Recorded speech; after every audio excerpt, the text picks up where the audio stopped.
guys, it's Nasim here.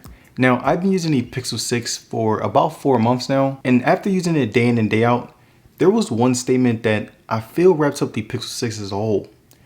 And that statement is, I think that the Pixel 6 is better than the Pixel 6 Pro. And I say this because when you think about it, what does the Pixel 6 Pro have that the Pixel 6 doesn't? The Pixel 6 Pro supports the latest Android 12, so does the Pixel 6. The Pixel 6 Pro has an amazing screen that has a higher refresh rate than 60Hz, so does the Pixel 6. And the Pixel 6 Pro has an amazing camera that is comparable to top flagship phones, but so does the Pixel 6. And if you look at these specs side by side, you can see that even when it comes to the smallest of specs, the Pixel 6 is extremely similar to the Pixel 6 Pro. And the reason that the Pixel 6 is better because you can get the exact same value for $300 less. And I think that that is the ultimate decider for people who are deciding between the Pixel 6 and the Pixel 6 Pro, because if you can go to your nearest Best Buy and play with both phones side by side, you'll see that the Pixel 6 will be money well spent.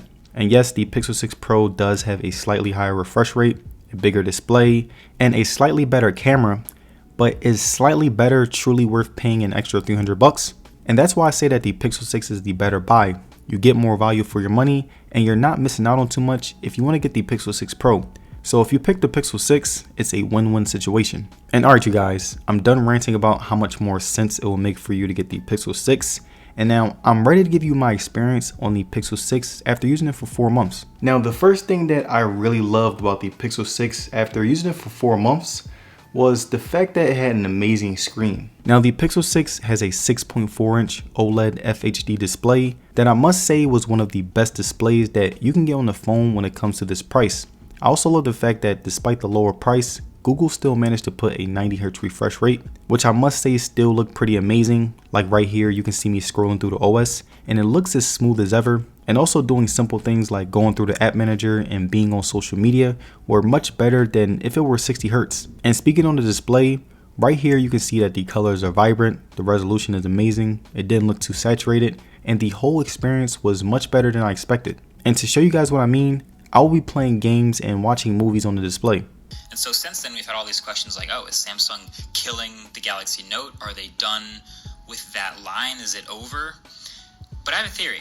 Now, one problem that I had with the screen was that the brightness was severely lacking, especially when you compare it to Samsung phones where all the screens managed to have the highest brightness. Like whenever I was on location for work, I would be outside on a sunny day and pull out my phone, and as soon as I turn the brightness all the way up, I still can't see as well, which was pretty underwhelming. The auto brightness was also something that didn't really work for me because whenever I was outside, my brightness will go down, and when I was inside, my brightness will go all the way up, which was pretty weird and buggy. And the last problem that I had with the screen was that the fingerprint sensor was definitely one of the worst that I had ever dealt with when it came to any smartphone. Like right here, you can see that I have to hold my finger on the display for a longer period of time. There were even instances where I would hold on to the sensor and it couldn't even sense my finger, which again was very underwhelming. And even though there were some updates, I still feel like it's extremely slow compared to other smartphones. Now, something else that I loved and hated about the Pixel 6 after using it for 4 months was the software. And don't get me wrong, I enjoyed the software on the Pixel 6, the apps, the customization, and the overall smooth aspect to it. But one thing that I didn't enjoy at all was the bugs.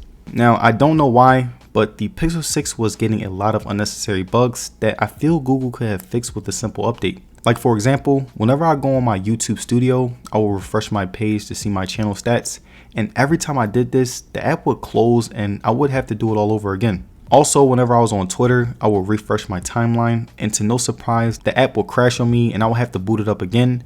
But the worst part about it all was the fact that this problem had been happening to me for months before the January update fixed it. And I was very disappointed with the way Google handled these bugs because a lot of people were having them for so long and Google failed to fix them in time, which means that they let the 6 and 6 Pro have a bad bug reputation. But besides the bugs and app crashes, I still really enjoyed the software on the Pixel 6. To me, it felt amazing because all I was using was Google apps, and since they are all connected, I got a really great ecosystem type feel from them. Now, the next thing that I loved about the Pixel 6 after using it for 4 months was the amazing battery life. Now, I would usually get 3 to 5 hours of on-screen time, which was pretty hefty usage to put enough strain on the battery, and I was doing things like watching movies, playing games, and planning out videos, which was fairly heavy use.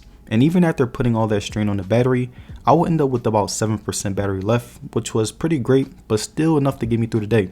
Now also, I take into consideration that I had the adaptive battery on and it adapted to how I use my phone. So there were a lot of times where my phone would drop to 60 Hertz just to preserve battery life. Now something else that I loved about the battery was the fact that it had pretty fast charging speeds. Like there were times where I forgot to charge my phone and had to charge it while I was getting ready for work. And it would take me about an hour to get ready, and by the time I was done, my phone would be at 90%, which was just enough power to last me through the whole day. And now the last thing that I really loved about the Pixel 6 after using it for 4 months was the pretty great cameras. Now the camera on the Pixel 6 was easily one of my favorite things that I loved about this phone. It had some of the best photos and really surprised me with how great it was for such a cheap price. Like when we look at the daytime outside photos, we can see that they were vibrant, colorful, sharp, and were able to capture my face very beautifully thanks to Google making their cameras more compatible with people of color. And when we look at the daytime inside photos, we can see that the camera was still amazing, the colors were very accurate, my skin still looked amazing, and it brightened up the photo even more with less lighting. Now when we look at the nighttime outside photos, we can see that the skies still look pretty amazing, the color of objects looked amazing, and my skin tone still looked pretty amazing, all while bringing in a great amount of light to help the photo. And when we look at the nighttime inside photos, I would say that even though these were the worst out of all the environments, it still looked pretty great given the environment. My skin looked okay, but could be better. The graininess was at an all-time high, but it overall still looked pretty good. And when it comes to video quality, I would say that the Pixel 6 was amazing. The videos were vibrant, sharp, and let tons of light in. And to show you guys what I mean, here are some examples of different videos that I took.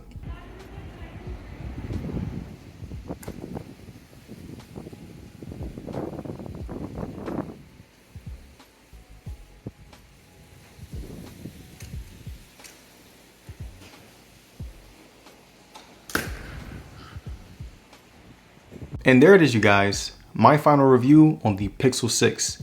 Now, let me know down below, do you think that the Pixel 6 is better than the Pixel 6 Pro? Let me know. And if you guys made it to the end of this video, I would like to say thank you for sticking around. And don't forget to like the video and subscribe, it will be very appreciated. And as far as social media, you can follow me on Twitter and Instagram. And I will see you guys on the next one. Peace.